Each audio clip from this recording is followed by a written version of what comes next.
Boa noite, pessoal. Sejam todos bem-vindos a mais essa aula aqui da Escola Urântia. Hoje a gente vai acompanhar a segunda parte da aula sobre o documento 165 do livro de Urântia, que trata da missão de Jesus e dos apóstolos lá na Pérea, que foi uma fase bastante importante do ministério de Jesus. Agradeço com carinho a presença de todos vocês e também da nossa amiga e facilitadora Egli, que com tanto carinho fez essa aula para nós. Semana passada já foi maravilhosa, uma surpresa muito gostosa, um carinho enorme, e eu tenho certeza que hoje a gente também vai se deliciar com a aula dela. Então, muito obrigada, Egli, seja bem-vinda, a aula é sua. Grata, Sueli, pelo seu carinho, pela sua apresentação. E vamos iniciar. Eu vou começar compartilhando, tá bom?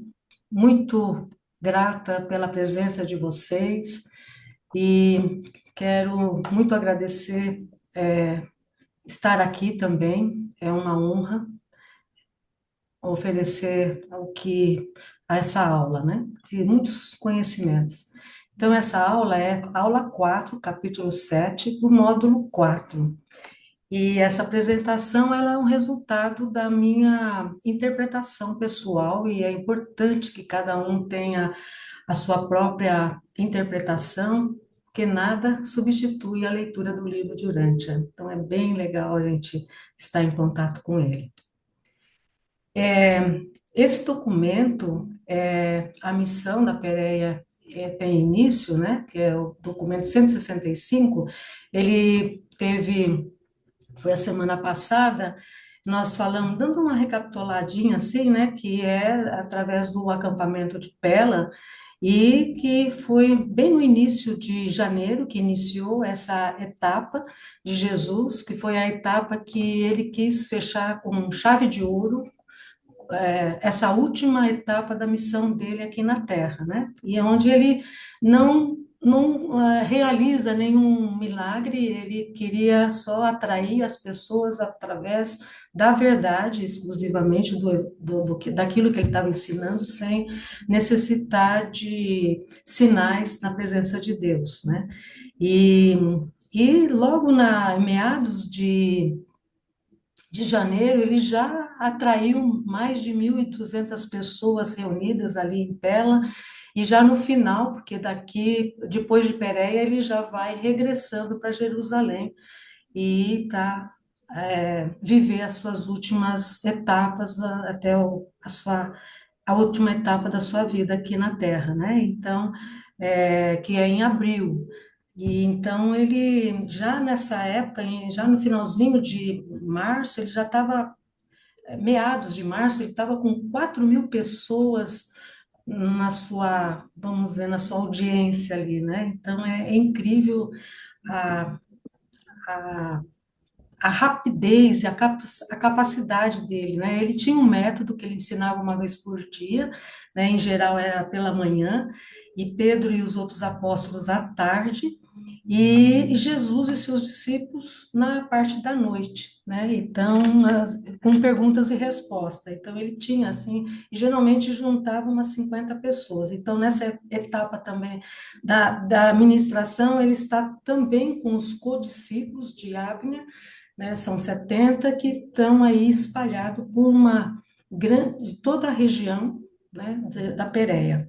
Ele teve a oportunidade de converter a metade dos fariseus que seguiram desde Jerusalém com o sermão do Bom Pastor, né? E também teve também o sermão memorável, né? Um sermão muito bonito da confiança e da prontidão espiritual. Então ele ressalta nesse sermão a presença, né, do Espírito residente dentro de nós, que ele nos ensinará. E nessa etapa dessa aula de hoje é mais relativo à relação com o dinheiro, com o apego, com a riqueza, né? Então, vai ser temas bem relacionados e a relação com o propósito espiritual, trazendo essa parte do dinheiro. Então, vai ter a partilha de herança, conversas com os apóstolos sobre a riqueza, a resposta à pergunta de Pedro. São esses tópicos que a gente vai ver, né? Então, vamos começar. A terça-feira, 3 de janeiro, Agner, eu dirigi. Ixi, está bem no começo da. Nossa, isso aqui está bem. Desculpa aqui, vou fazer aqui. Voltar.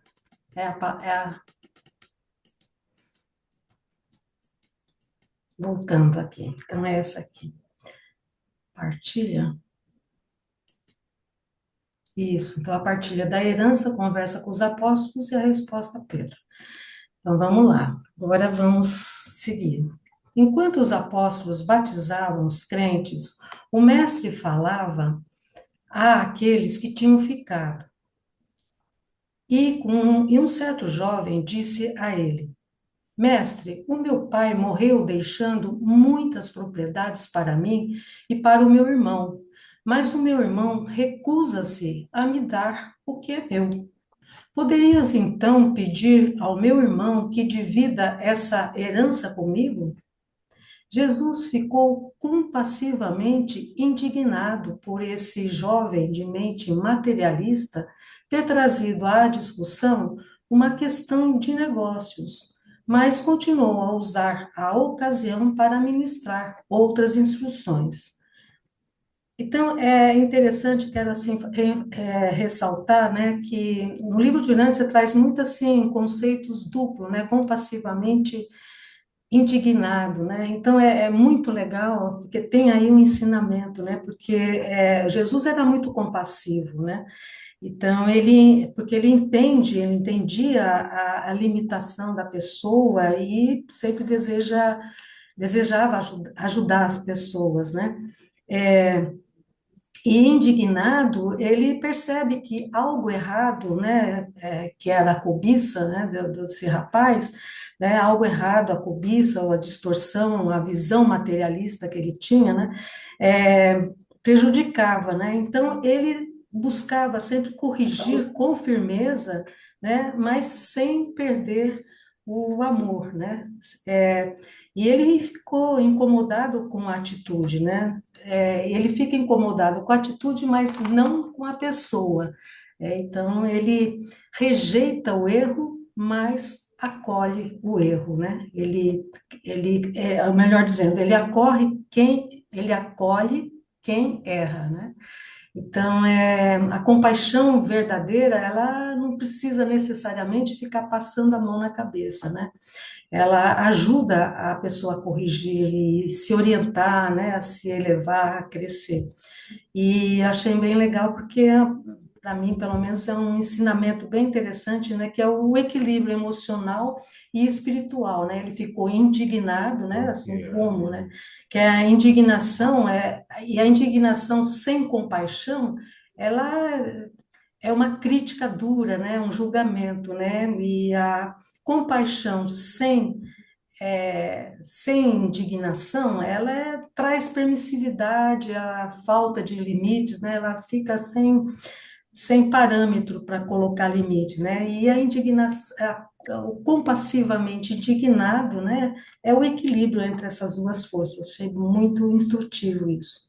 Então, porque amar não é aceitar tudo, né? É ajudar o outro a sair do erro, né? Então, vamos lá. Então, e o que Jesus estava corrigindo era essa visão, né, muito materialista da vida, né, o apego à herança e a falta de percepção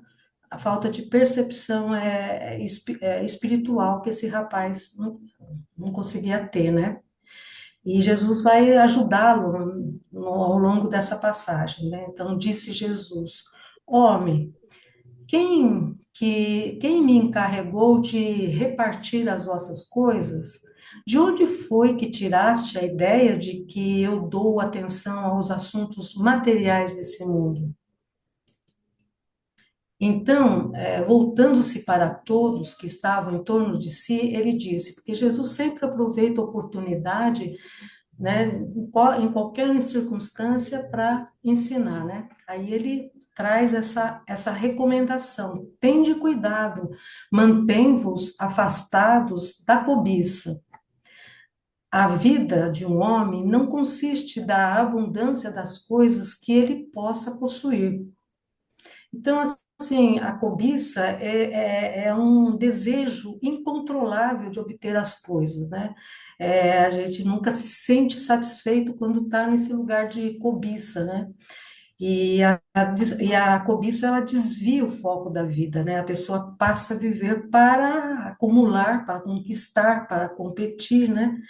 E deixa de viver para crescer espiritualmente, né? Deixa de amar, de servir, porque está focado em sempre preencher esse desejo incontrolável que é a cobiça, né? A felicidade, ela não vem do poder da fortuna e nem a alegria brota de riquezas, né? A fortuna em si não é uma maldição, mas o amor pelas riquezas muitas vezes conduz uma tal devoção às coisas desse mundo que a alma se torna cega para as belas atrações das realidades espirituais do reino de Deus na terra e para as alegrias da vida eterna no céu.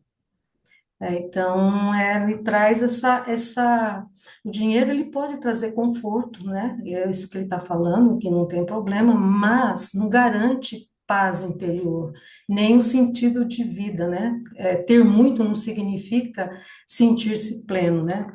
Então, o problema não é a riqueza em si, mas o amor por ela, o apego à riqueza que é o perigo, né?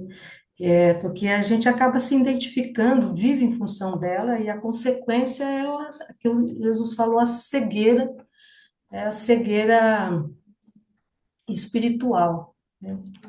E a alma fica cega, né? Eu achei bem interessante, a alma fica cega para as coisas do mundo.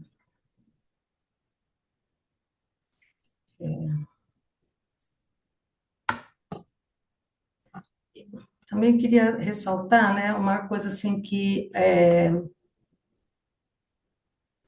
a alegria verdadeira, ele ressalta aqui também, né, que ela brota de riquezas, nem brota de riqueza, né? Porque a alegria verdadeira, ela vem do interior, não depende de circunstância, né? Ela vem da consciência tranquila, da paz interior, de ter feito o bem. Então, isso gera belas atrações das realidades espirituais, né? Porque quando a gente está cega, não enxerga a sutileza, a sensibilidade espiritual quando a alma está cega e não consegue enxergar, né? Deixa de valorizar o amor, o propósito, o crescimento espiritual, né? Não percebe o que, não percebe o que é realmente importante. Eu vi ela por aqui, enfiada aqui, produção. Tem algum microfone aberto aí, não tem? Então, continuando, né, vou contar-lhes a história de um certo homem rico, cuja terra produzia com abundância.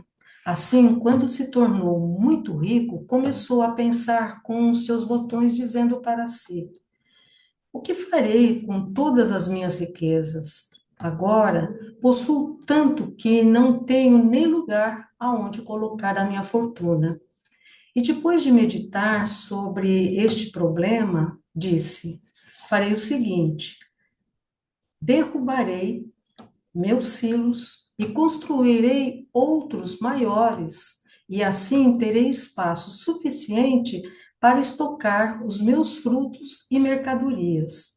Então poderei dizer à minha alma: alma, tu tens bastante fortuna acumulada para muitos anos. Descansa agora, come, bebe e recogija-te, pois é rica e teus bens só aumentam. Esse homem rico, Entretanto, era também um tolo.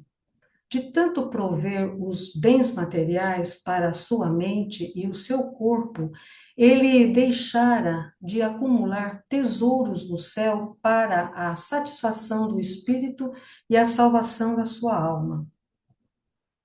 E assim, não chegaria a desfrutar do prazer de consumir as riquezas acumuladas, pois naquela mesma noite a sua alma lhe foi pedida.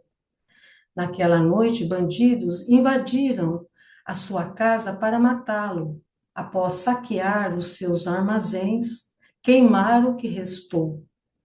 E enquanto as propriedades que escaparam dos ladrões, os seus herdeiros brigaram por elas. Esse homem armazenou tesouros para si próprio na terra, mas não era rico perante Deus. Jesus tratou. Isso aqui é interessante, né? Que Jesus ainda ele traz essa história, ele conta essa história, né? Porque querendo ensinar que esse homem preparou o futuro do corpo, né? Mas esqueceu do futuro da alma, né? Então, a gente pode ter tudo fora e estar vazio por dentro, né? Então, isso é um ensinamento importante para a gente. E Jesus tratou desse modo aquele jovem e a sua herança, porque sabia que o seu problema era a cobiça. E ainda que não tivesse sido esse o caso, o mestre não teria interferido, pois nunca se intrometia com os assuntos temporais, nem mesmo com os seus apóstolos, e menos ainda com os dos seus discípulos. Ele não interferia nessa parte, mas ele tratou de falar por causa desse jovem que ele percebeu a grande cobiça dele, né? Quando Jesus terminou a sua história, outro homem levantou-se e perguntou a ele: Mestre, sei que teus apóstolos venderam as suas posses terrenas para seguir-te, e que eles têm todas as coisas em comum, como têm os essênios. E gostaria tu que todos nós, que somos os teus discípulos, fizéssemos o mesmo? É um pecado possuir bens honestos? Assim respondeu Jesus a esta pergunta. Meu amigo, não é um pecado ter riquezas honradamente. Todavia, é um pecado transformar as riquezas de posses materiais em tesouros capazes de absorver teu interesse, desviando toda a tua afeição da devoção das buscas espirituais do reino. Não há pecado em ter posses honestas na terra, desde que teu tesouro esteja no céu, pois onde está o teu tesouro, lá também estará teu coração. Então, a gente pode ter bens, né, sem ser dominado por eles, né, pelo que eu entendi, o que ele quer dizer, né, tesouro é o que o tesouro tesouro é aquilo que a gente mais valoriza, né, e que pode ser as nossas decisões morais, ou pode ser a riqueza aqui na terra, né, então, ela define, né, o tesouro define a direção da vida, né, e a escravidão material, ela começa no desejo, né? Então, tesouro no céu é investir, que seria o tesouro no céu, é investir em frutificar, né, os frutos do Espírito, que é o amor, a fé, a bondade, a mansidão, né, temperança, paciência, doçura, paz, alegria, enfim, tudo aquilo que que é a riqueza no céu, né? O tesouro no céu. E ampliar a consciência espiritual, né? O que a gente leva da vida não é o que nós guardamos em dinheiro e em riqueza, mas é o que a gente torna, né? O que a gente se torna, que é a construção da alma. Então, eu entendo que não há problema a gente ter a posse de coisas importantes, assim, riqueza e tal, mas aí ele traz assim algo muito interessante aqui, ó. Há uma grande diferença entre a riqueza que leva à cobiça e o egoísmo e aquela que é mantida e repartida no espírito da camaradagem por aqueles que têm em abundância bens deste mundo e bondosamente contribui para sustentar os que devotam todas as suas energias ao trabalho do reino. Muito entre vós que estáis aqui sem dinheiro, pudeste ser alimentados e alojados nessa cidade de tendas, porque homens e mulheres generosos e de posses deram fundos ao vosso anfitrião Davi Zebedeu com essa finalidade. Né? Então, a diferença entre cobiça e egoísmo é que vive para acumular, né? Nunca acha que é suficiente, tem medo de perder, pensa primeiro em si, né? Então, o dinheiro, ele deixa de ser uma ferramenta útil e vira o centro da vida, que é muito diferente de uma riqueza, né, que é mantida e repartida, pois reconhece, a gente pode reconhecer que tem abundância, mas usa com responsabilidade, né, compartilha, contribui com os outros, né, continua sendo ferramenta importante, mas nunca se torna dono da vida, né? O dinheiro não passa a ser o dono da, da nossa vida. Então, a riqueza mantida, ela gera paz interior, ela traz conexão com as pessoas, né? É, de vida, e dá sentido de vida espiritual, né? Crescimento espiritual, né? Aumenta também a confiança e da circulação do dinheiro, da riqueza, porque quanto mais a gente dá, também parece que volta para a gente a mesma coisa, né? E o foco é no nós, né? Que é diferente da cobiça e do egoísmo, né? Que gera muita ansiedade, a comparação, o isolamento, a pessoa fica possuída por ela, né? Medo de perder, acúmulo, enfim. A diferença é o papel da consciência que duas pessoas têm a mesma quantidade de dinheiro, mas uma vive na escassez emocional e a outra vive na abundância interior, né? Então, a verdadeira diferença não está no bolso, né? Está exatamente na consciência.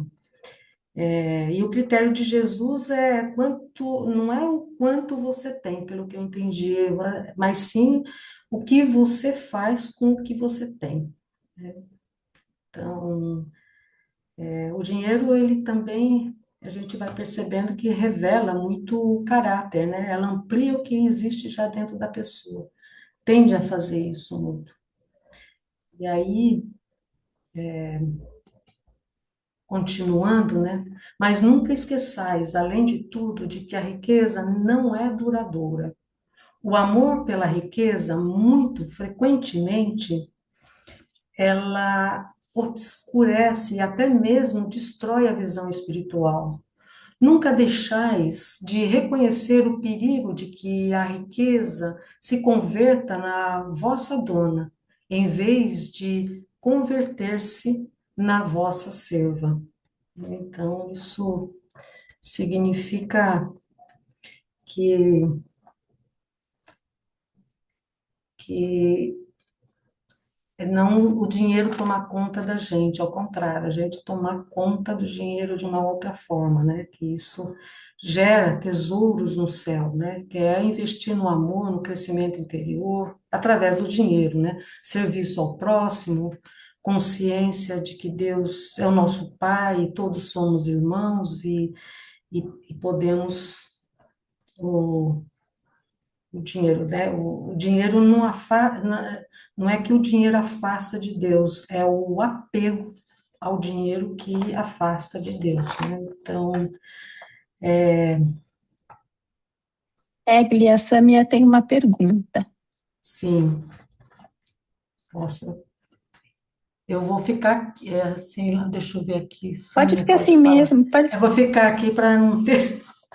Fala aí, por favor, Sâmia, pode falar, minha querida. Egli, e pessoal, eu sempre tive dificuldade de compreender essa frase, que eu já vi na Bíblia, já é familiar, mas que traz também no livro de Urântia, que é a seguinte: onde está o teu tesouro, também estará o seu coração. Só que aí eu já tentei, busquei interpretar, compreender essa frase de várias maneiras. De acordo assim com esse conhecimento do livro de Urântia, o que é que Jesus quer falar com isso? É o coração da alma? É o coração do quê? O que é que significa essa frase? Eu queria ouvir, parece bobo isso, mas eu queria ouvir pontos de vista para ver se eu consigo entender melhor, compreender isso de uma maneira mais elevada, entende? Porque para mim fica um negócio tipo, eu não posso, não é o coração humano, não é um sentimento também assim, esses sentimentos que se tem assim de ai, amor, ai, não sei o quê, coisa do coração. O que que seria que Jesus está querendo falar com isso aí? Eu entendo assim, Sâmia, que o tesouro, né, que assim, o coração, o tesouro é aquilo que você mais valoriza, né? E que dá a direção. É aquilo que do coração tem a ver com o desenvolvimento da nossa alma, né? Que a gente é, onde está o nosso coração, onde está o nosso interesse, o nosso desejo realmente real, né? Então, assim, repete a frase, qual que é mesmo, assim, que você está falando? Eu não sei se eu estou respondendo certo. É onde ele fala: onde está o teu tesouro, também estará o seu coração. Onde você guarda Eu, seu tesouro, também estará seu coração. No então, slide anterior. isso, então, o tesouro é aquilo que você mais valoriza, não é? Então, assim, se você está valorizando o dinheiro, a riqueza, aonde está onde está o seu coração. Então, para onde vai a energia dos seus pensamentos, dos seus sentimentos, das suas atitudes, vai aonde você mais valoriza, né? Então, e o coração segue, porque a gente vê, sabe, a gente até teve uma discussão na última sexta-feira sobre o pensamento, ele chega primeiro do que os sentimentos, isso o livro de Urântia fala, né? Então, assim, primeiro, se você está valorizando aí com o pensamento a riqueza, o seu coração vai atrás. Se o seu coração está valorizando o seu desenvolvimento espiritual, a ampliação da sua consciência, a desenvolver os frutos do espírito, o seu coração vai atrás da sua intenção, daquilo que você valoriza, atrás do seu tesouro. O tesouro é aquilo que você valoriza e que define a direção para onde você escolhe ir. E o coração segue. Eu entendo assim essa frase. Não sei se tem alguém que gostaria de explicar melhor ou de outro jeito,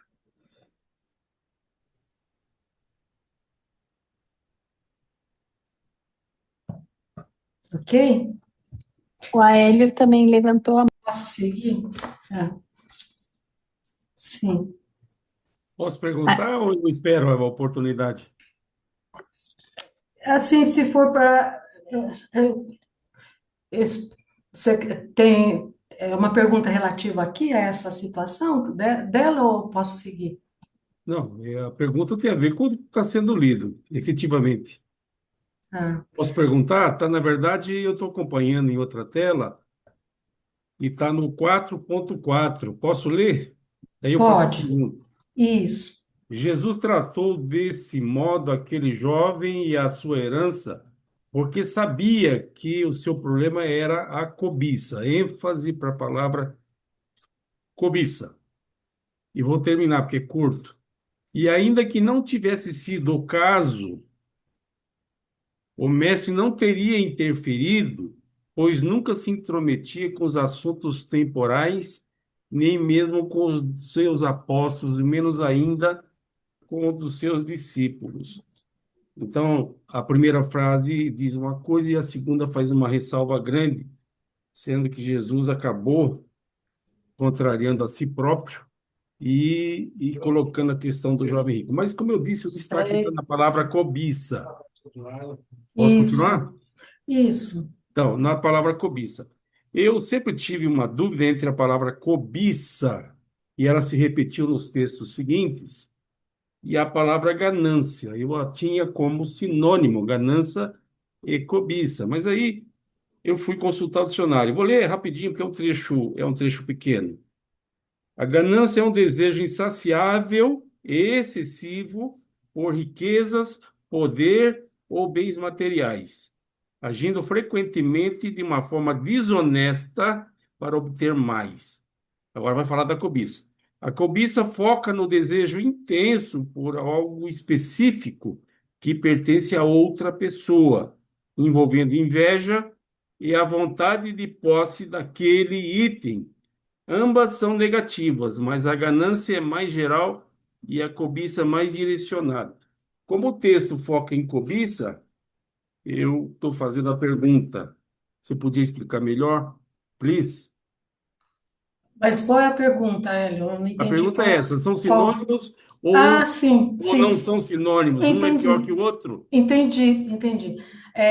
Eu, assim, quando você define uma e outra, me parece que são bastante semelhantes e é, tem pequenas variações aí, e o importante é entender que a cobiça, tanto a cobiça como a ganância, são um aspecto negativo, né, do ser humano, que muitos têm, né, que não se preocupa nem um pouco em se desenvolver, não importa em ludibriar, fazer falcatrua, desonestamente, fazer o que for, ou às vezes até honestamente, mas não está preocupado em nenhum momento em desenvolver-se interiormente, desenvolver espiritualmente, né? Então é disso que Jesus está o tempo todo procurando ressaltar com esse rapaz, explicar, ensinar, né? Então é o mesmo tema, eu acho que é a mesma coisa.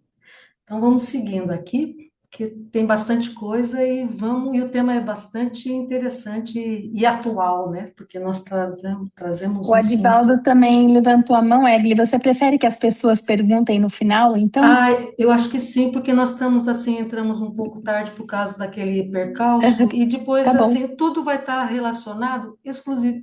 As três estão interligadas, né? E é todo o mesmo Uhum. tema. E aí vocês vão reservando assim as conversas, e aí depois a gente vai trocando, aí falamos, né? Vai ter tempo suficiente se a gente fizer bem legalzinho. No final a gente conversa, então, tá bom?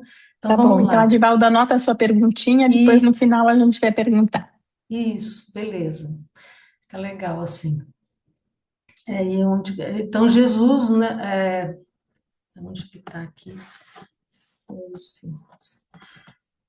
Não sei se eu já li isso aqui, mas nunca esqueçais, No além de 7. tudo, No no 7, 7. 4, Ah, no 7, 4, 7, 5. tá.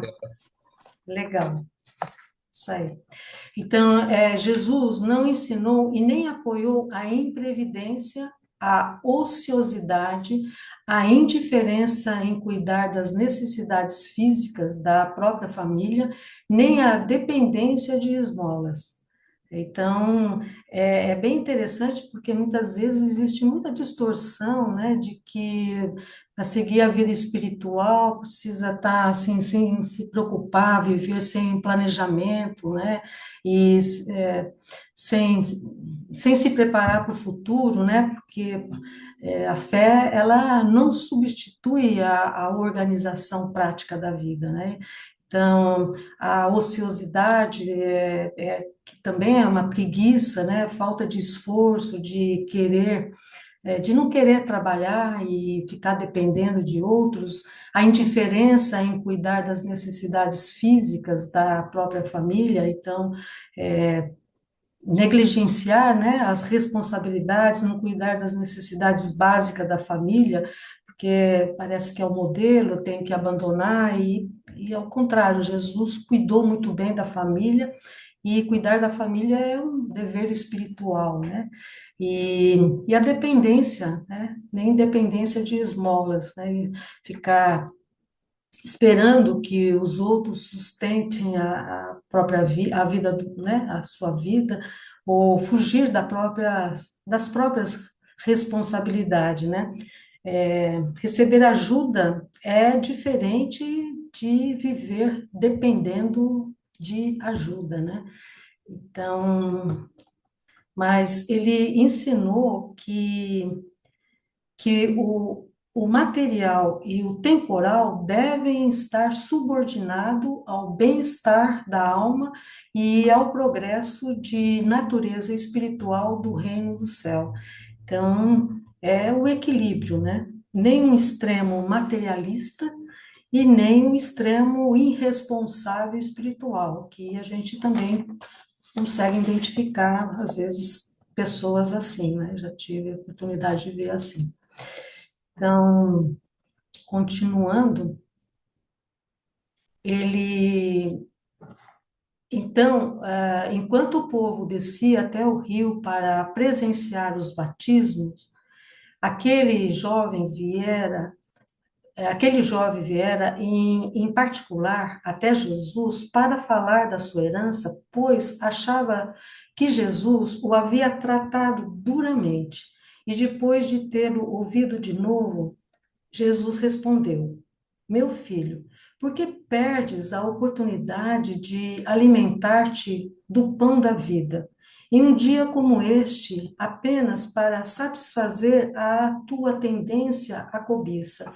Ele estava ali diante, né, de um ser, mas não inspirava, né? Ele estava simplesmente querendo, né, o pão da vida, né, significa o alimento espiritual, né, a verdade espiritual, o crescimento interior. Ele tinha uma oportunidade ali de ouro, mas ele não conseguia enxergar, né?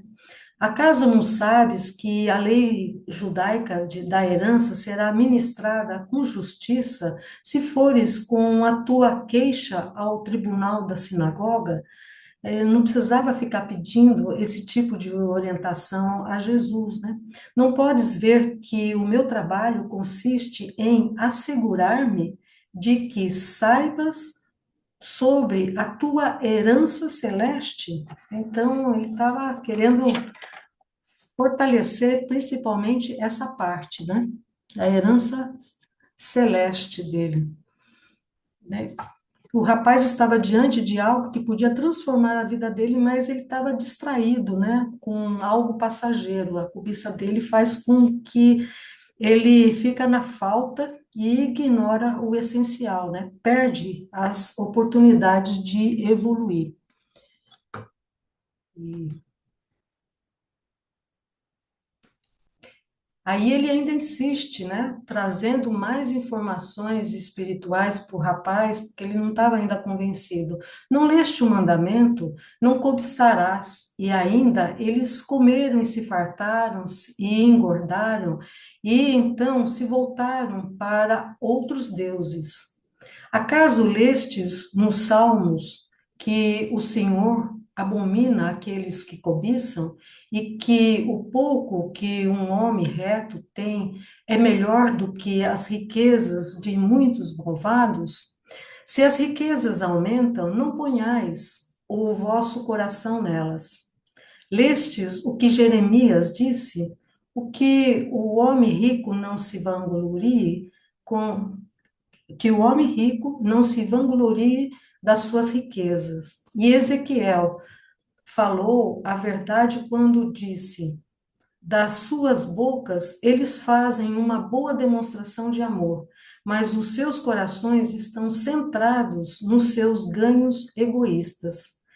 Então, ele utilizou de todos os velhos, antigos ensinamentos que já existiam, né? E procurou ainda trazer o rapaz nessa consciência. Mas Jesus despediu o jovem, dizendo a ele: Meu filho, de que te valerá ganhares todo mundo se perderes a tua própria alma?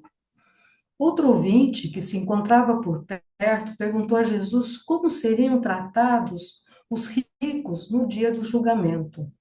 E ele respondeu: Eu não vim para julgar os pobres nem ricos, pois as vidas que os homens vivem os julgará a todos. Qualquer coisa, além de tudo, que possa. Peraí, deixa eu ver, me perdi aqui. Qualquer coisa, além de tudo, que possa eu dizer a respeito dos ricos, do julgamento, ao menos 3 perguntas devem ser respondidas por todos que adquirem grande fortuna.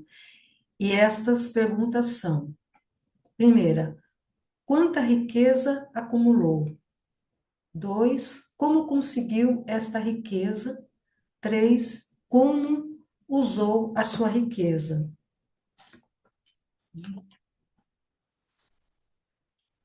E, e então Jesus foi até a sua tenda para descansar por um momento antes da refeição da noite. E quando os apóstolos concluíram os batismos, porque os apóstolos estavam batizando lá, outros naquela, depois do sermão da confiança, que muitos se converteram ali, lá atrás, né? E o rapaz ficou ali questionando e falando sobre esse tema, né? Também eles vieram e teriam conversado com ele sobre a riqueza na terra e o tesouro no céu. Mas Jesus estava dormindo. Mas depois ele volta à noite com perguntas e respostas, porque as pessoas perguntam e ele vai continuar. Eu trouxe a isso uma pequena reflexão que não precisa ser respondido para si mesmo, cada um, né, sobre a riqueza da terra e o tesouro no céu. Então, é uma pergunta que a gente vai fazer. O que eu considero riqueza hoje? Não precisa ser só dinheiro, bens materiais ou bens materiais. Pode incluir o tempo, talento, energia física. Então, para pensar, o que eu considero riqueza hoje? Como eu estou conquistando isso? E para que finalidade eu estou usando a riqueza que eu escolho? Seja tempo, talento, energia, não precisa ser exclusivamente. E o objetivo transformar a reflexão em ação a partir de hoje, posso melhorar a finalidade da minha riqueza fazendo, pondo uma ação construtiva. Apenas uma provocação para refletir sobre o tema. Mas vamos seguir, depois a gente conversa um pouco mais no final de tudo. Então, agora a gente vai para um outro tópico, que é as conversas, né, com os apóstolos sobre a riqueza. Naquela noite, depois da ceia, quando Jesus e os 12 reuniram-se para a sua conversa diária, André perguntou: Mestre, enquanto batizávamos os crentes, tu disseste muitas palavras à multidão que permaneceu ali contigo, palavras que não ouvimos. Estarias disposto a repetir essas palavras para que delas nos beneficiássemos? E, em resposta ao pedido de André, Jesus disse: Sim, André, falarei a vós sobre as questões da riqueza e da automanutenção.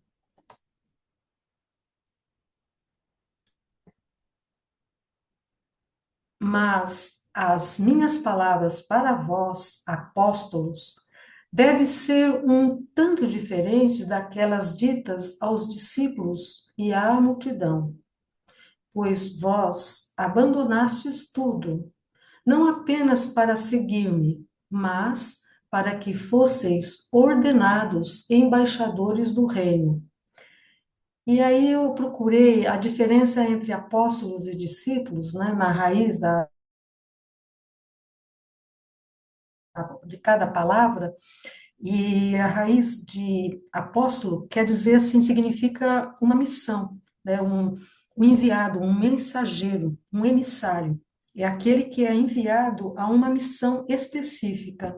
É alguém que foi transformado e agora ensina.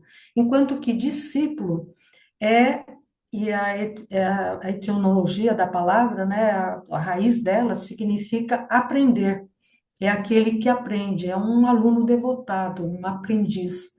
É aquele que está disposto a aprender e a seguir os ensinamentos e se transformar por meio dele, né? Então, existe uma diferença entre essas duas funções que Jesus está colocando, né? Vós, vós tivestes uma experiência de vários anos e sabeis que o Pai, cujo reino vós proclamais, não vos abandonará. Dedicastes as vossas vidas à ministração do reino. Portanto, não sejais ansiosos, nem deveis preocupar-vos com coisas da vida temporal, com o que ireis comer, nem mesmo com o que vestir o corpo. O bem-estar da alma é mais do que comida e bebida. O progresso do espírito está muito acima da necessidade de vestimenta, que, de certa forma, né, se a gente for ver assim,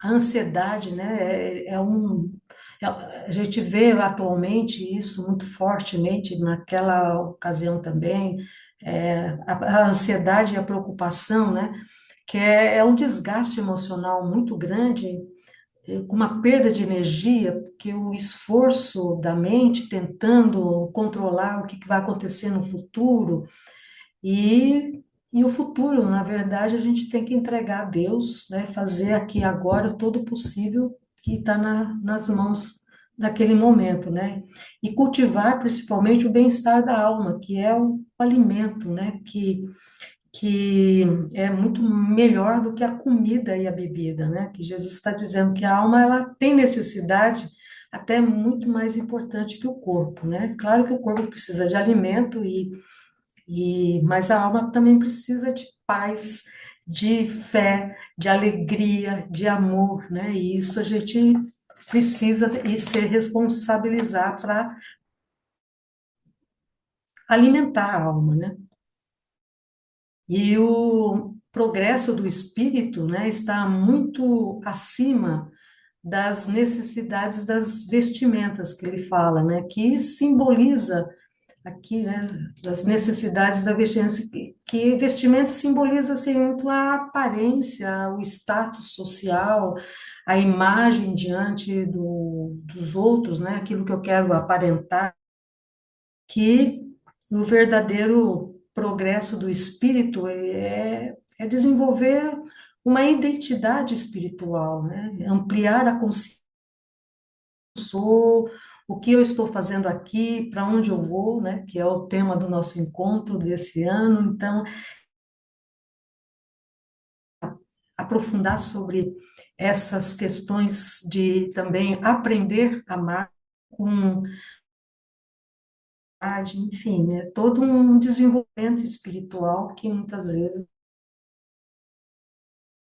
é importante a gente. E Está cortando a sua tá cortando, aqui fala. tá falando Uhum. que a internet está instável aqui, desde lugar aqui, até, nossa. Quando for tentado a duvidar da certeza do vosso pão, considerai os corvos, que Talvez se não você têm fechar a armazéns, imagem, talvez se você fechar a a imagem, imagem, aí ele não corta. É a sua imagem, é. está toda fechada a O seu imagem. vídeo, o seu vídeo. Eu fechei tudo. Não, desliga Agora a eu sua abri. câmera. Desliga a Ixi, sua câmera. Clica no vídeo só para se eu. desligar a câmera.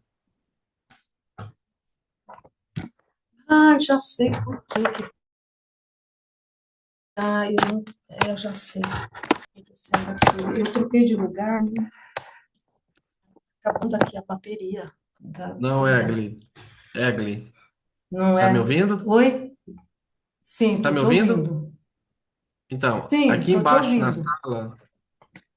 aqui na sala, você tem a opção de desligar o microfone e tem a opção de desligar o vídeo. Se você desligar o vídeo, já vai ficar um pouco mais leve a transmissão. Você mantém o Ah, tá. microfone ligado, desliga só a câmera, E o vídeo aqui embaixo. Isso. desliguei o vídeo. Isso. Vamos ver se Perfeito. melhora um pouco a transmissão. Tá. Agora eu vou ter que compartilhar outra vez. Vamos ver se Não, eu já está tô. tudo Tá certo, normal. está tudo certo. Ih, eu fui bater aqui. Então, Pode só continuar falando, só isso. só que eu não tô vendo mais o slide. Eu não tô vendo. É Para só fazer isso, muda a janela então para aparecer para você aí o slide. então, Clica para mudar no. a janela, eu tenho que Não, fazer o quê? não, Compartilhar? não Não. precisa. Só clica aí no atalho do PowerPoint na barra aí embaixo. Ah, tá.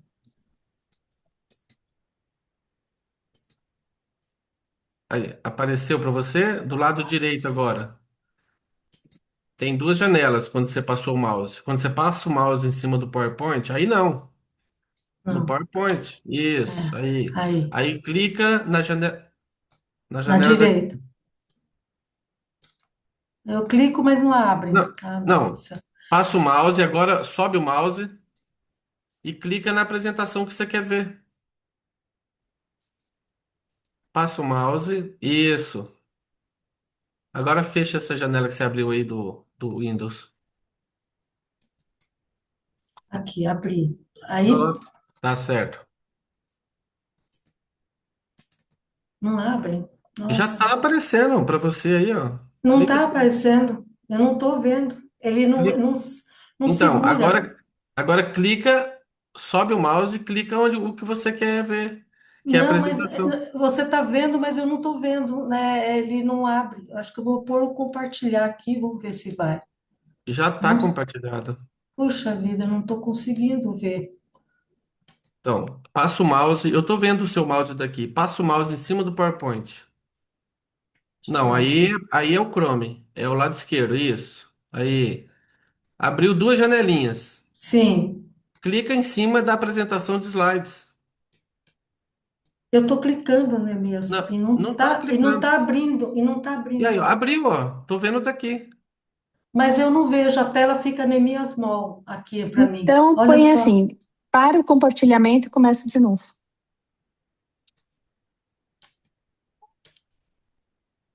vamos lá. Parei. Agora eu vou compartilhar outra vez. Isso, Aí eu clico compartilhar. Aí tá, voltou. Coloca a tela inteira. Isso. Opa! já tá. Ai, meu Deus. Obrigada e desculpa. Imagina, sem E problemas. obrigada Sem problemas. pela Vamos lá. paciência. Vamos lá. Imagina. Quando fordes tentado duvidar da certeza do vosso pão, bom, considerai os corvos, eles não semeiam nem colhem, eles não têm armazéns nem silos, e mesmo assim o Pai lhes proporciona comida a todos, quando eles estão buscando. E quão mais valiosos não sois do que um bando de pássaros. Além disso, toda a vossa ansiedade e as dúvidas que vos corroem, nada podem fazer para suprir as vossas necessidades materiais. Quem de vós pode, com a vossa ansiedade, acrescentar um palmo à vossa estatura ou um dia à vossa vida? Isso é um belo e lindo ensinamento, né? Já que essas questões não estão ao alcance das vossas mãos, por que pensar com ansiedade em qualquer desses problemas? Então, aqui. Contemplai os lírios, veja como crescem. Eles não trabalham nem fiam. E eu ainda vos digo, mesmo Salomão, com toda a sua glória, não se vestiu como um deles. Se Deus veste assim a erva dos campos, que hoje está viva, mas que amanhã será cortada e jogada ao fogo, quão melhor irá ele vestir-vos embaixadores do reino do céu. Então, isso é bem bonito, né? Porque ele utiliza uma observação muito simples da vida do campo, uma observação para ensinar, né? Os lírios não se esforçam ansiosamente, não vivem aí com preocupação constante e ainda assim floresce com beleza e plenitude, né? Então, e faz um contraste com Salomão, né? Que é um símbolo de riqueza e de poder, né?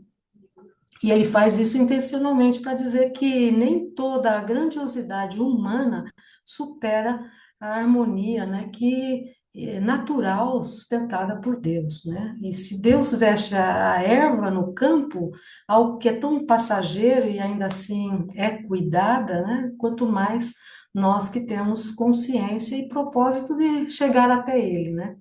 Então, aí ele dá uma enquadre, voz de pouca fé, né? Então ele dá uma chamada bem interessante aí, né, para despertar a atenção, né? É como se a gente estivesse vivendo sozinho.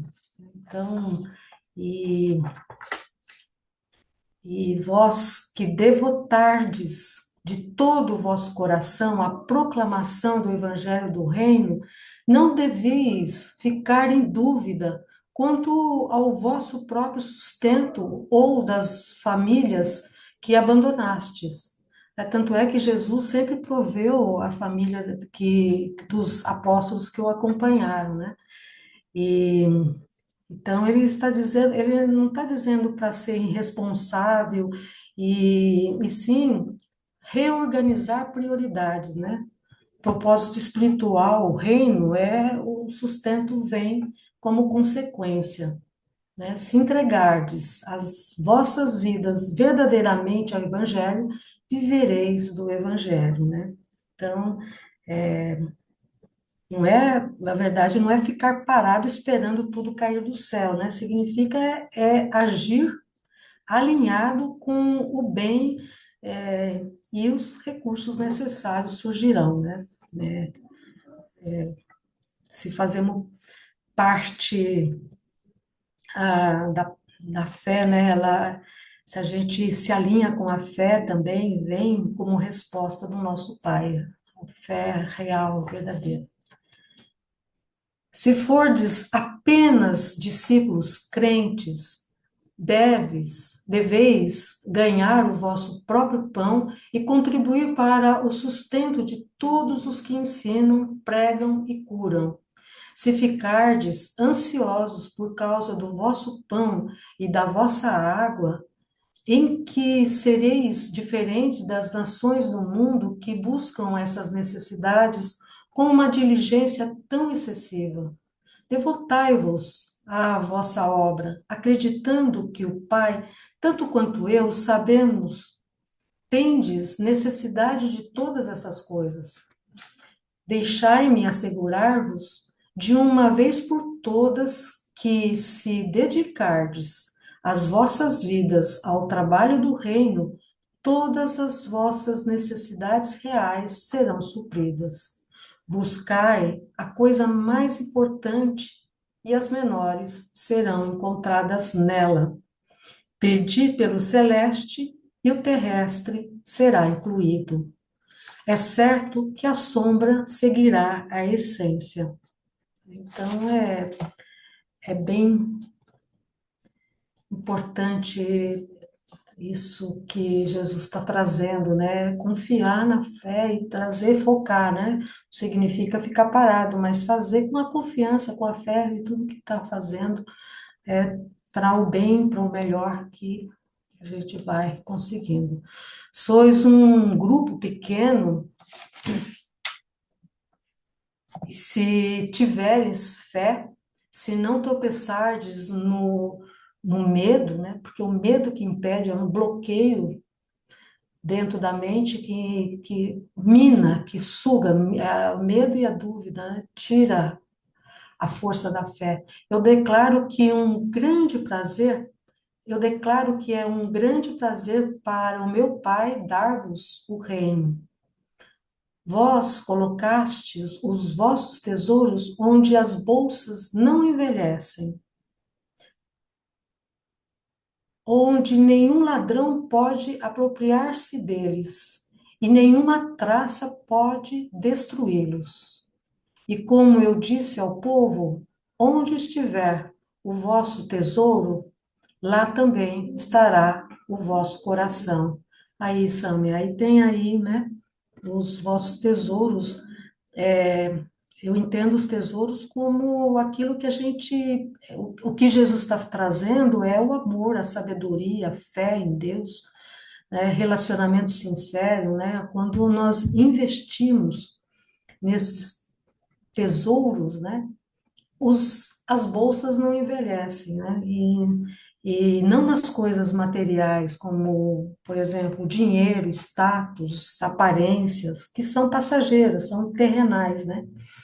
Então, onde estiver o vosso tesouro, lá estará o vosso coração. Então, aquilo que nós mais valorizamos é o que domina os nossos pensamentos, nossas emoções, nossas decisões, né? Não importa se você se sente pequeno, é, dentro de um grupo pequeno, né? Então, é confiar, investir realmente no que realmente tem valor, né? E a gente recebe, né?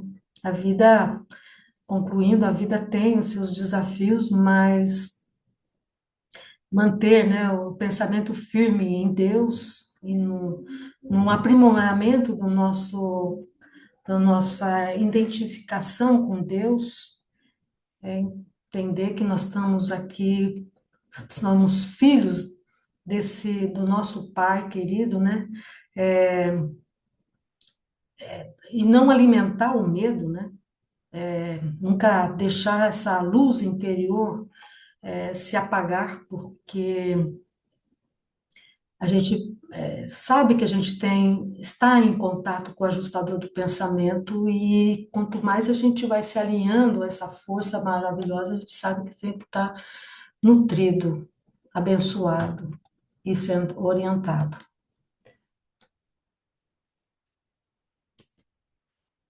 E na obra em que estás diante de vós e que ficará para vós, depois que eu for para o Pai, vós sereis submetidos penosamente a provações.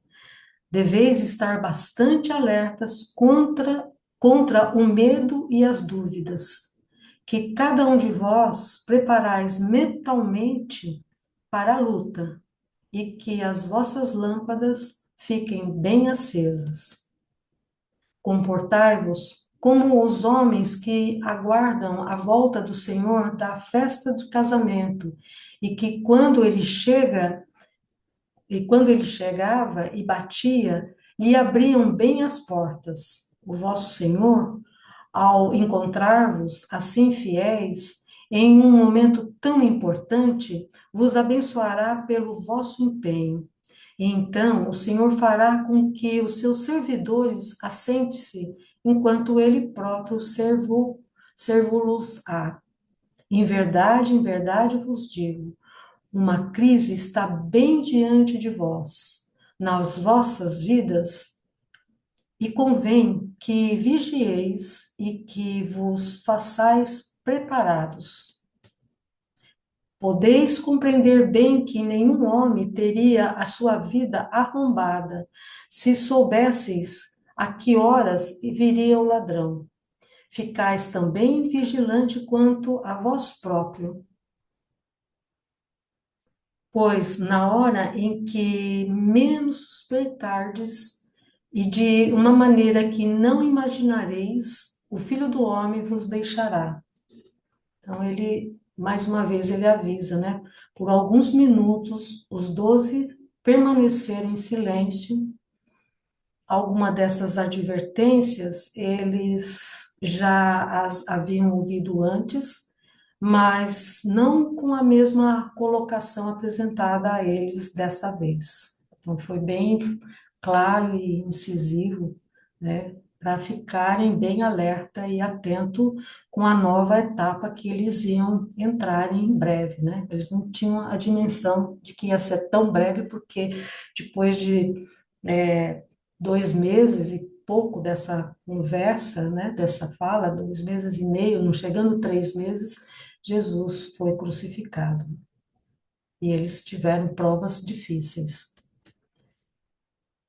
Agora nós vamos entrar na última parte, que é a resposta à pergunta de Pedro.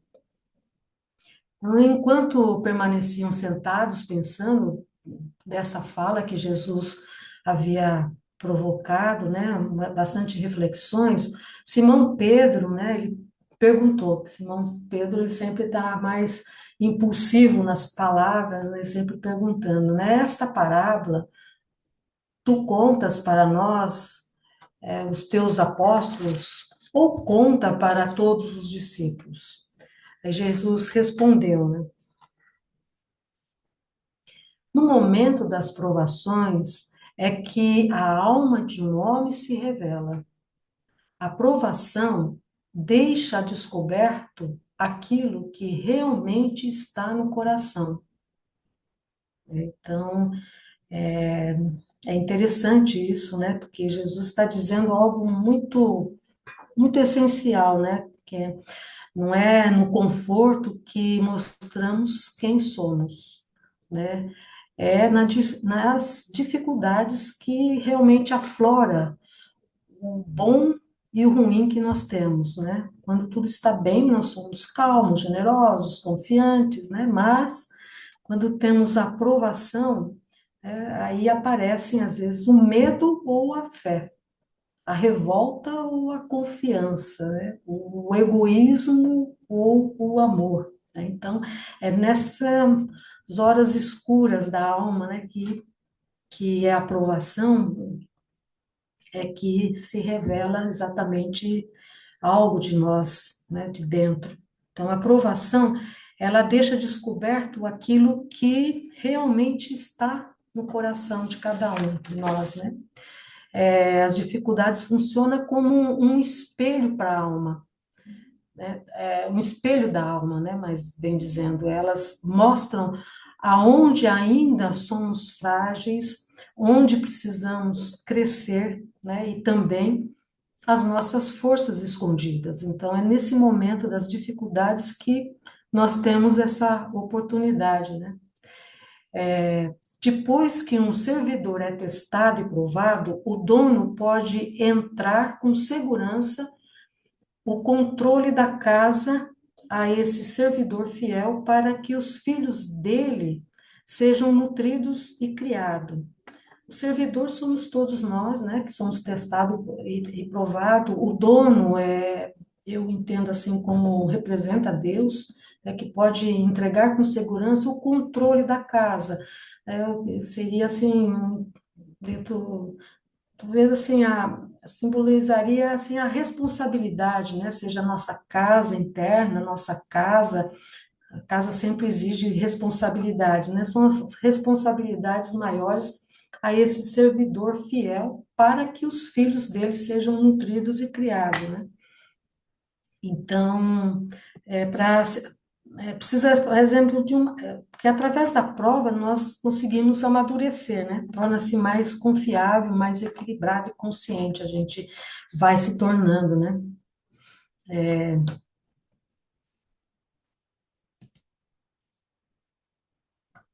Do mesmo modo, logo sabereis em que podereis confiar o bem-estar dos meus filhos quando eu houver voltado para o Pai, tal como o senhor da casa encarregará o servidor testado e provado dos assuntos da sua família.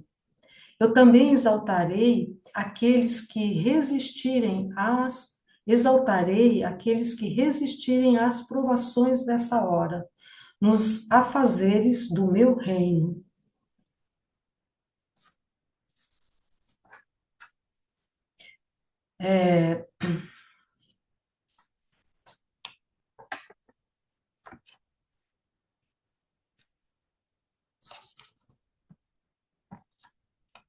eu só queria ressaltar aqui, né, que resistir significa permanecer fiel, né? Apesar das dificuldades, não significa a gente ser perfeito, mas inclui, assim, sentir medo, mas não desistir, né? Ter dúvida, mas continuar exercitando a fé, né? Apesar das dificuldades, né? Jesus, ele valoriza, né? Possivelmente a sinceridade, a coragem de continuar, a constância, e as pessoas, nós, aquelas pessoas, nós que vamos desenvolvendo maturidade espiritual, são aquelas que atravessam as crises, os momentos difíceis, né, sem perder os valores, os seus significados, né?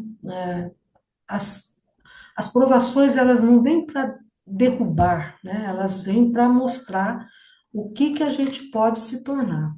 Então, elas trazem, assim, ajuda para nós, para enaltecer o melhor que nós podemos também. É uma oportunidade também para um desenvolvimento maior ainda, né?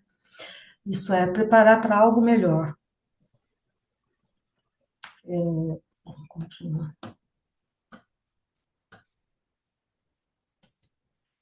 Mas se o servo for indolente e começar a dizer no seu coração: o meu senhor atrasa sua chegada, e começar a maltratar os outros criados e comer e beber com os bêbados, então o senhor desse servidor chegará quando menos estiver esperando e, encontrando-o em infidelidade, despedi-lo-á, deixando-a na desgraça. Porque muitas vezes a nossa impaciência em momentos difíceis, tendemos muitas vezes ou conectar com Deus, né, ou então desconectar de Deus. Eu recebo às vezes pessoas que eu atendo que estão completamente assim brigadas com Deus porque está vivendo momentos difíceis então às vezes até criaram assim uma separação, né?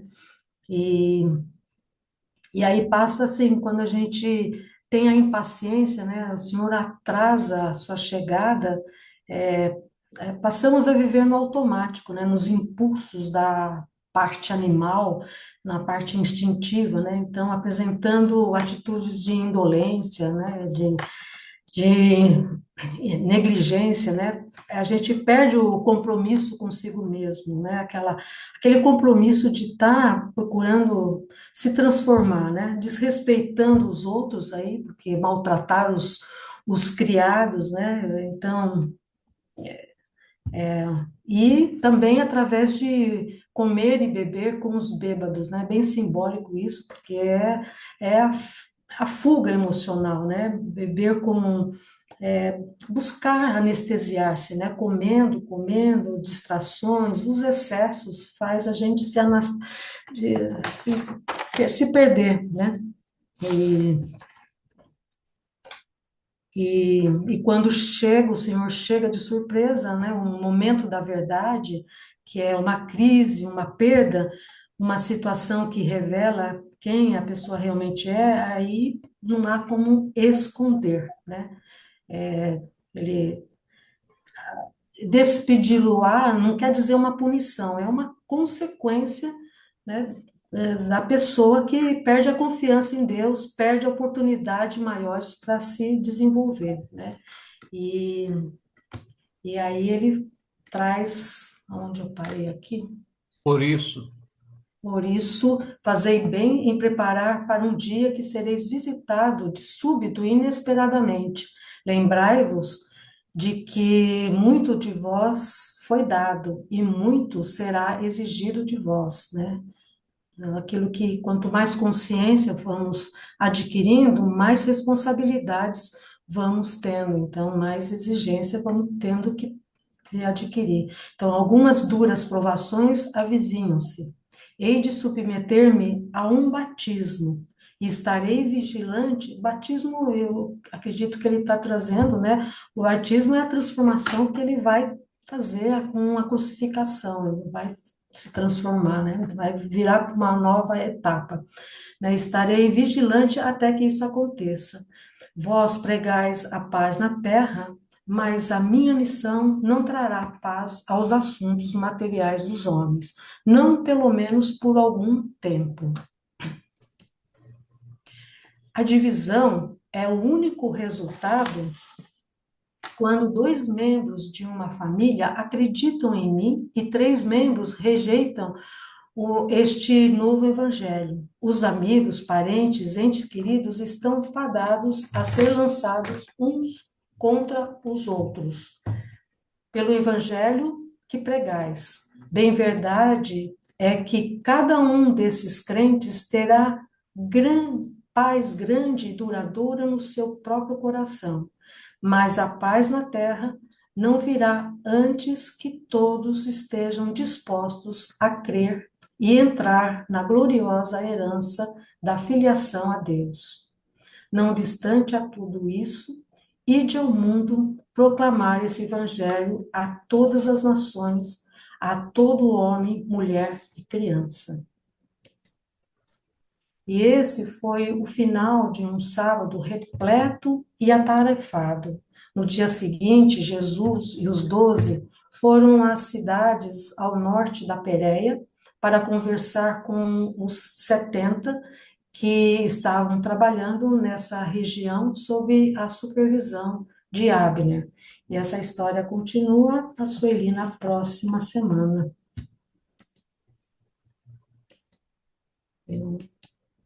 Gratidão.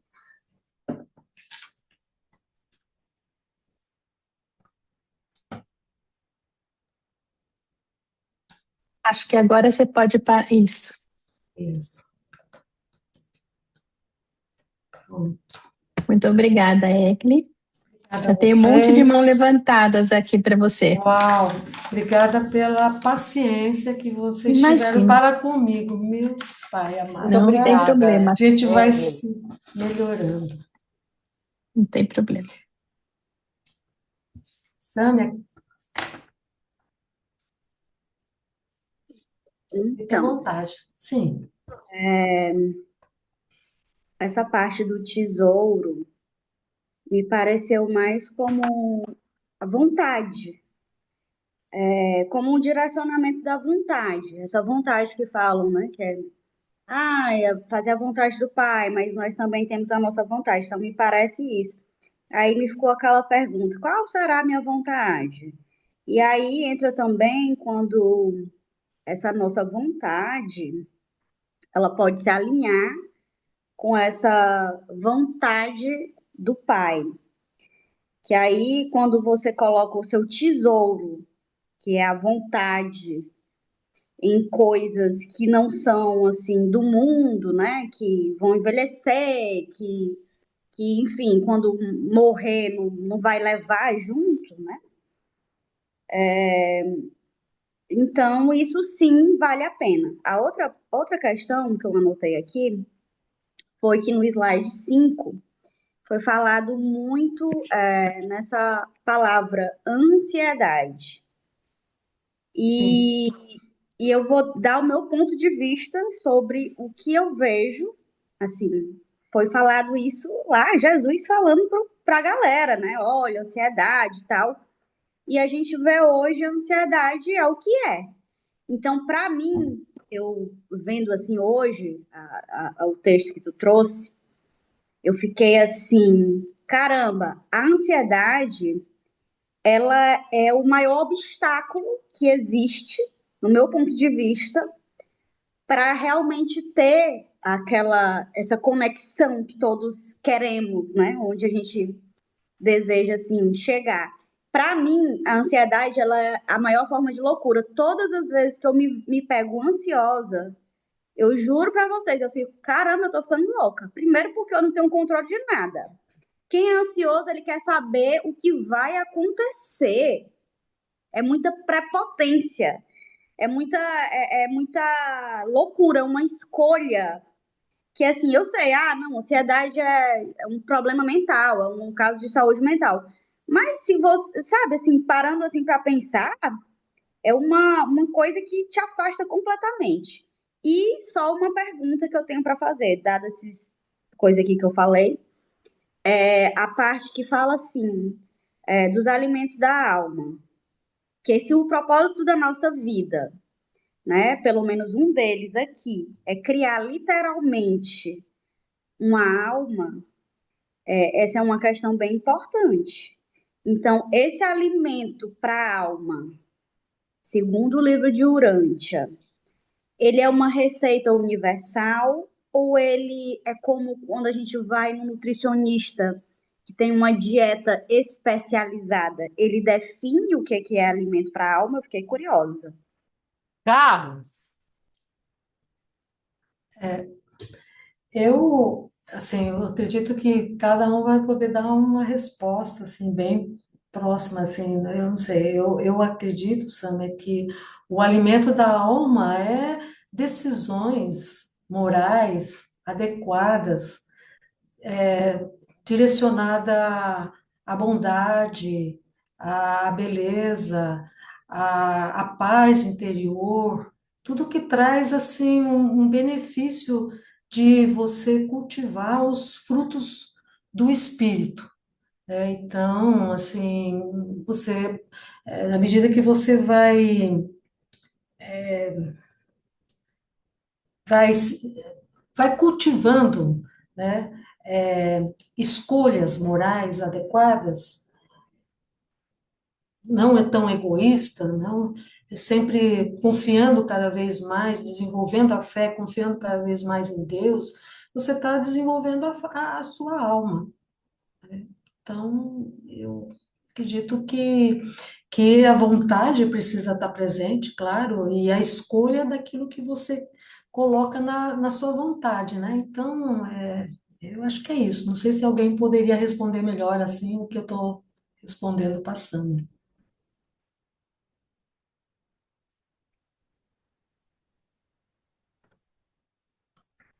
Não sei se está satisfeita, Sandra, com a resposta, talvez. Não, Não a entendeu? gente não tem satisfação com resposta. Todos os pontos de vista, eles vão expandindo os nossos. Eu gostei demais do teu. Cara, alimento para a alma é o quê? Buscar os frutos do espírito. Legal, Sim, eu curti. Para mim foi satisfatório. Foi tá bem bom, satisfatório. tá ótimo. Então, tá bom. Obrigada. Adivaldo? Oi, bom, de novo, parabéns pela apresentação. É só voltar um pouco naquela história do ganância e cobiça. O Aélio definiu bem quais são as duas, e, obviamente, eu não sei quem era esse rapaz que foi lá demandar isso com Jesus Cristo, eu não sei qual que era a ideia dele, o conhecimento dele, mas, e se era pertinente, que parece que não, pela resposta de Jesus, a demanda dele. E eu também não quero fazer aqui, quer dizer, falar, criticar o texto, mas é mais ou menos isso, porque a palavra cobiça,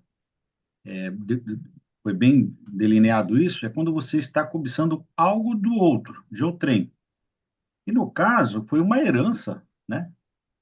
Que o irmão não queria dar a parte do outro. E Jesus insistiu dizendo que ele estava na cobiça. Eu não entendi dessa forma, salvo ler do engano. Ele estava pleiteando algo que era dele, era metade. Talvez estivesse pleiteando no lugar errado, não era? Jesus Cristo, como ele mesmo falou, vai lá, a justiça de Israel vai te conduzir pelo bem material. Mas, assim, de novo, eu não entendi. Eu vou falar que Jesus estava errado, não é isso. Mas tô falando assim, eu não me entrou bem na cabeça que ele estivesse na cobiça. Cobiça é quando você está querendo algo de outra pessoa, né? O cara tem uma mulher bonita, eu vou cobiçar a mulher do próximo, né? Enfim. Mas é isso. E a segunda coisa é pegar um gancho que o Elionai colocou, que eu também julgo ser verdadeiro, né? Essa história de Deus proverá faz com que muitos evangélicos ou muitas pessoas que participam das igrejas, das reuniões, eu já vi isso com meus próprios olhos, acho que eles esquecem de ler o resto, de estudar o resto, e Deus vai te prover, mas você tem que fazer o mínimo para isso, né? E tem muitas pessoas que se acomodam e, sei lá, de repente está morrendo de fome, não move uma palha, porque Deus proverá. Enfim, é só isso, são duas observações. Obrigado, viu? É, nada. Eu, assim, só a primeira, assim, queria, eu acredito que Jesus, ele aproveitava todo momento, toda situação para ensinar.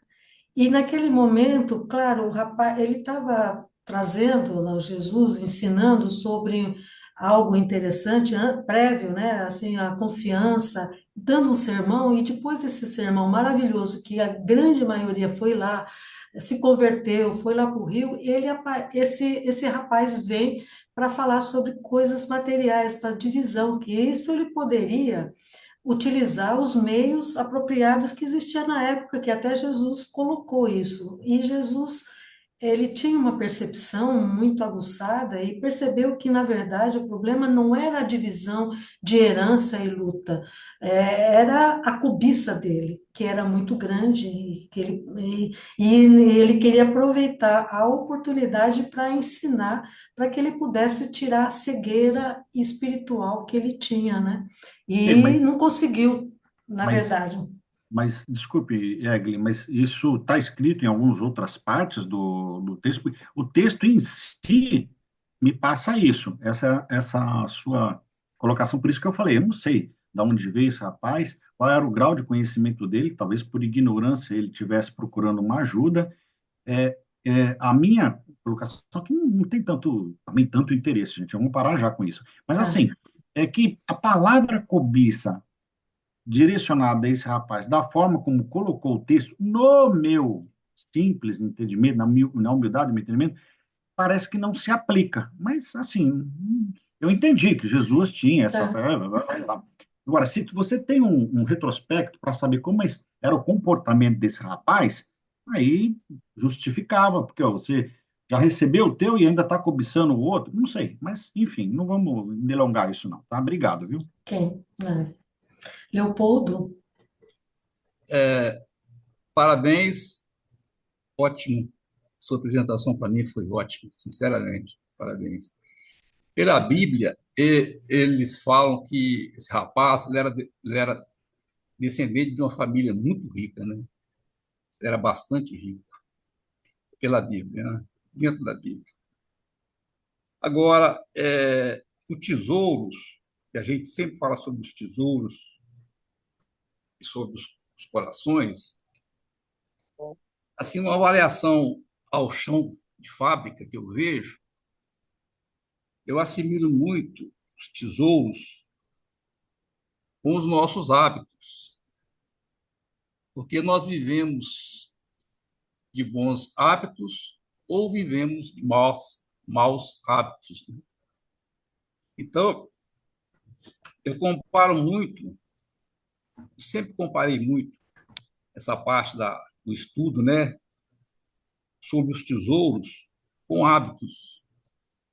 Então, a gente, na realidade, segundo, a gente deveria optar pelos bons hábitos, né, deixar os maus hábitos, optarmos pelos bons hábitos e nos tornarmos escravos deles. Quando a gente vive somente dentro dos bons hábitos, então aí na realidade nós encontramos os nossos verdadeiros tesouros. Obrigado. Obrigada, Leopoldo. Obrigada por compartilhar seu ponto de vista. Muito bom. Sâmia? Então, outro ponto que eu observei também, a Divaldo, eu também tive a mesma impressão, que no caso do rapaz, ele não foi assim muito, né? Não me convenceu também de que ele estava cobiçando, afinal era uma herança. Só que em seguida no texto, fala que Jesus ficou, né, meio pé da vida, vou falar assim, e compassivamente, mas porque existia um local específico para que ele fosse lá questionar, tipo, nos tempos de hoje. Poxa, você tá brigando com seu irmão por uma herança, então você vai lá, procura um advogado, existia lá na época. Então ele ficou meio assim, que ele disse assim: "Poxa, eu tô aqui gastando minha saliva, tempo e energia para falar de coisas do espírito. Aí vem um fulano que tem um lugar que ele pode ir lá, especificamente falar, que fala sobre leis, e ele vem aqui falar de questões que não sou eu que resolvo, que Isso existe um aí. lugar para ser resolvido. Isso sim foi o grande assim clímax da história. Agora, o que eu achei interessante também foi na parte que você, Egli, falou no slide, que tinha falando sobre, que era também sobre ansiedade, mas ele acrescentou medo, né? Que era assim, Sim. quem de vós pode, com a sua ansiedade, acrescentar um pau na sua estrutura, e etc. E aí tinha o medo e as dúvidas também. E aí tu falou da questão de resistência, né? Que seria uma resistência.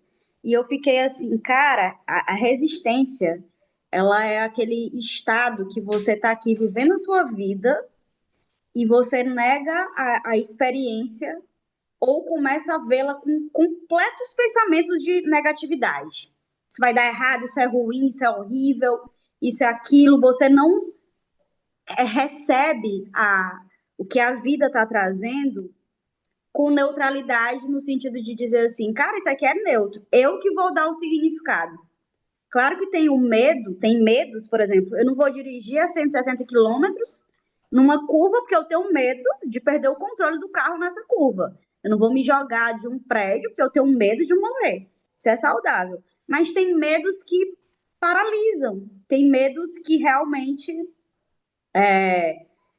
te fazem entrar nesse negócio do e se, de querer ter o controle, que eu fiquei percebendo, caramba, é incrível como o medo e a ansiedade, eles andam juntos. E Jesus chamando a atenção lá. E cada coisa dessas, tu sente medo, a dúvida tá junto. Se tu sente ansiedade, a dúvida tá junto. E é um negócio que nós, seres humanos, temos, que sempre chega no ápice de querer ter o controle. Você quer ter o controle de saber o que vai acontecer. E isso é o que mais afasta da fé, porque a fé é exatamente tu soltar o controle. Entende? Tu dá o passo lá. Caramba, isso aqui tá. Eu vou botar o meu melhor e eu não sei o que vai acontecer. Confio aqui em Deus. Mas era essa a observação que eu achei, me fez refletir nesse sentido. Gratidão, Sâmia. Realmente o medo e a dúvida rouba a energia da fé, né? Completamente. Bloqueia, né? Bloqueia completamente. Lilian, Oi, Agli, gratidão, aham. parabéns. Obrigada a você também. Então, eu estava olhando ali, nesses tempos atrás, a gente estava fazendo uma leitura e estávamos em dúvida sobre as posses dos apóstolos. E aqui no texto diz que eles venderam tudo para seguir Jesus. Então, como ficar? Será que eles venderam e alugaram alguma coisa para as famílias deles ficarem? Porque a esposa deve ter ficado em casa, né? As esposas daqueles eram casados. E alguns os que tinham filhos menores ainda. Eu não recordo. Mas se eles venderam tudo, será que eles alugaram daí para. Ou eles venderam o excedente? Eu não lembro se no livro tem alguma coisa sobre o apóstolo dos apóstolos. Eu também não sei te Uhum. responder, Lilian, assim, exatamente, assim. Eu sei que as famílias, eles deixaram, né, os apóstolos deixaram É, praticamente tudo e acompanharam Jesus, mas depois da crucificação eu não sei como foi, porque o livro não fala, né? não, mas E agora não. Quando eles é, estavam com Jesus. Ali Ah, eles venderam tudo para seguir Jesus. é. Não Então, é tu, a palavra não é tudo, ó. É assim, e que, cadê? Perdi, achei e perdi. Mestre, sei que os teus apóstolos venderam as suas posses para seguir-te. é, Quer vender os suas posses, né? é, É. dá a impressão que venderam tudo que tinham, das suas posses, né? Por exemplo, como que chama agora, aquele apóstolo que vendeu bastante coisas lá. Mateus entregou a fortuna Mateus, dele. isso, Aham, entregou ele a tinha. fortuna. Ele que tinha, ele Mas entregou, isso né? assim, isso sem só Sem, Jesus sabia porque era Jesus. Os é verdade. apóstolos nunca souberam disso. Ele foi E também entregando eles aos se poucos. lembra que eles iam pescar e aí o dinheiro da pesca, Judas depois dava para as famílias. Tinha todo esse Mas eu fico trâmite. pensando, onde que eles foram morar. Por exemplo, o Zebedeu tinha a casa dele lá, que eu acho engraçado que o Mantovani fala sobre o casarão do Zebedeu, porque cabia muito apóstolo ali. É, mas o Zebedeu tinha a casa dele que Jesus fazia as reuniões e fazia quando estava lá em Cafarnaum, né? É, então, eu acho que os filhos de Zebedeu moravam tudo com ele ali, então os dois ali tudo bem. Mas Pedro tinha a casa dele também lá, e a esposa dele, acho que a filha dele, se não me engano, os filhos moravam lá também, né? Por Então, exemplo, quando Jesus ia ser morto, né, que ele fez aquele discurso e conversou com cada um dos apóstolos antes aham, da crucificação e dele ser preso, ele fala para os gêmeos Alfeus que voltassem para suas casas. É, é Lembra? verdade. pois é, Então, então, sinal que eles tinham casa. mas Mas eu como é não que, sou tão uma conhecedora assim da Bíblia. Então, quem for é, se, como chama, pois os é, não, ali no universitários, próprio por favor. refrigerante, né? Se eles venderam, deveriam então ter alugado a própria casa, né? Ou alguma coisa, porque É, eu fiquei na dúvida. é, Mas não, quem sabe não, alguém, né? não fica claro. Vamos ver se o É, Moacir ou o Caio ou o Helder vai obrigada. falar alguma coisa. Obrigada, Lilian. Vamos ver se completa aí. Moacir? Viu, Egli? Eu não vejo assim dificuldade em entender o que você realmente explanou aí, né? Porque, veja bem, se você vender uma propriedade tua, não quer dizer que você ficou desprovido de condições. Você vendeu, você arrecadou um determinado valor, do qual vai te manter. Agora, você vender e doar aquele dinheiro, que eu acredito que para as dificuldades que toda aquelas reuniões e o segmento ele fosse colocado esses valores para que todos sobrevivessem disso, aí é uma outra situação. Agora, o fato de vender a tua propriedade não quer dizer que você ficou desprovida dela. Então, são duas Exatamente. coisas aí. Agora, você vender, pegar esse dinheiro e doar ele, ou colocar no grupo que eles estavam em dificuldade, porque eles viajavam e tinham que comer, e seguir Jesus com aquele dinheiro, eu acho que aí muda um pouquinho a ideia, né? Mas daí É, o fato deles ter que voltar para suas casas, e quem tinha família, tinha uma propriedade, duas, três, dez, não se sabe. Então, às vezes eu vejo essa discussão assim um pouquinho relativa. Nós entendemos exatamente o que é. Todos aqui tenho certeza que entendem o que é o valor material. O valor material é uma coisa, o valor espiritual é outra. Você poderia ter todos esses valores materiais,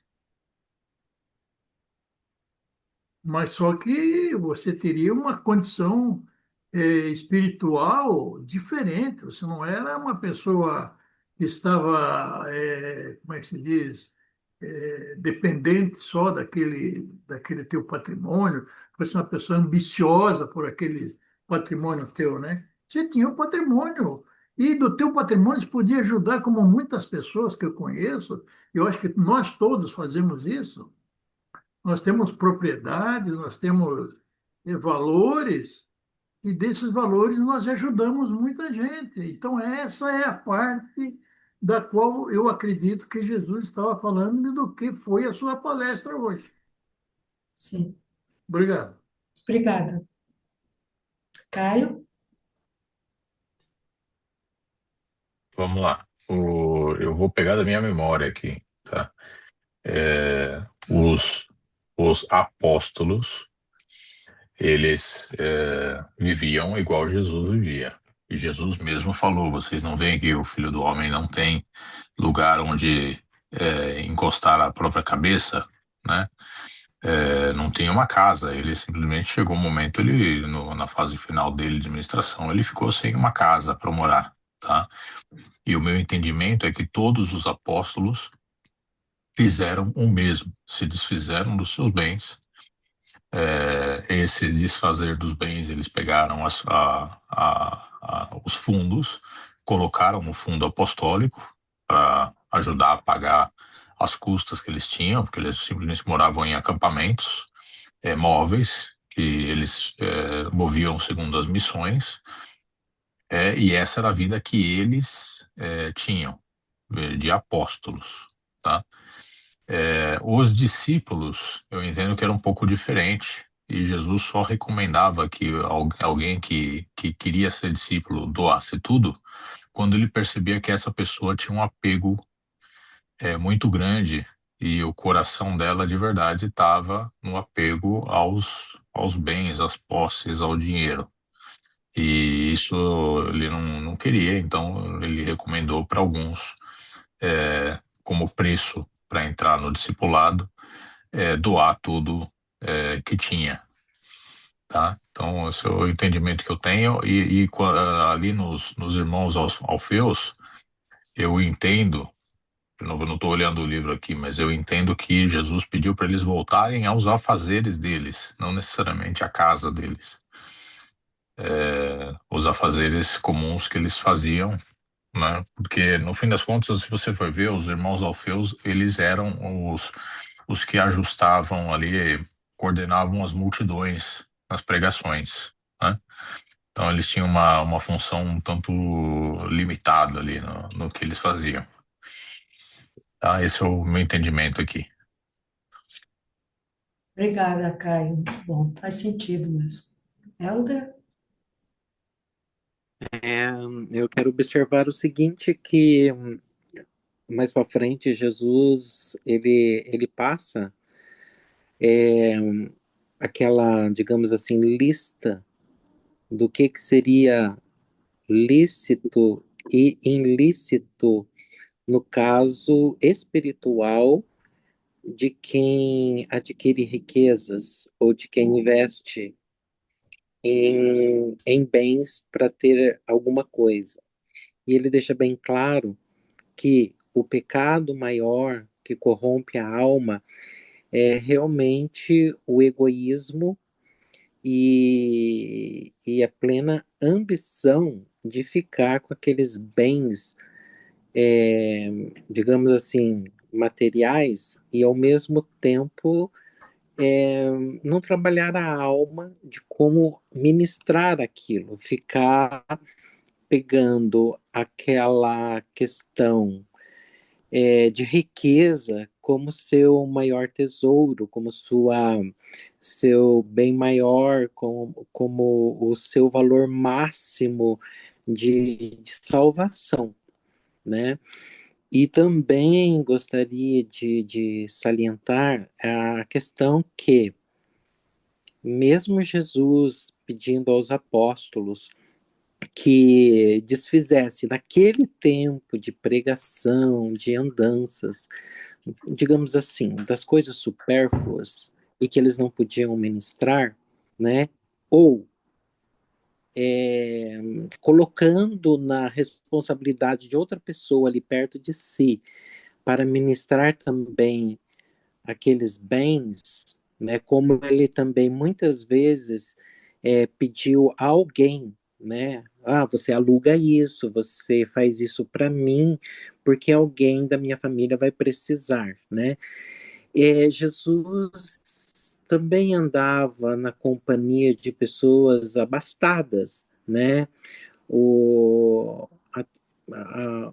os três irmãos, Maria, José e Lázaro, eram pessoas muito abastadas, mas ele também deixava claro que aquelas pessoas que tinham o coração bom, né, que sabiam ajudar os outros, sempre também, ao dar o que tinham de melhor, ou de sua riqueza, ou de seu tesouro, eles iam encontrar também pessoas ambiciosas que iriam pegar aquilo, né, dos outros e não iam sequer administrar, né, senão somente para o seu ego, né, tornando aquele círculo vicioso de que enquanto um dá, o outro pega para benefício próprio. Eu penso que essa é uma das questões que envolve também as doações para todas as religiões, e o que Jesus quer dizer que tudo isso não vale nada diante do Pai dele, diante da salvação de uma alma. Enquanto você pega um bem e coloca nele o seu valor máximo para se proteger e proteger o seu ego, o seu egoísmo, deixando de se desprender-se das coisas terrenas, então o que vai adiantar para aquela alma a eternidade? Eu penso isso. Desculpa estender. Muito bom, muito bom. Obrigada, Ana. Mais alguém quer compartilhar suas percepções, suas... Então, concluímos mais uma aula. Obrigada a todos. Obrigada. Obrigada, Egli, muito bom, muito boa a sua aula. E, pessoal, então a gente chegou ao fim de mais um encontro aqui na escola. Lembrando que daqui a pouquinho vai ter o sorteio. Mas eu primeiro queria agradecer a Egli, que mais uma vez, com tanto carinho, fez essa aula para a gente. E agradecer a todos vocês que participam da escola, que colocam as suas perguntas, seus pontos de vista e que fazem a aula mais rica ainda. Então, obrigada a todos, feliz Páscoa, que o amor de Jesus renasça todos os dias em nossos corações. Muito obrigada.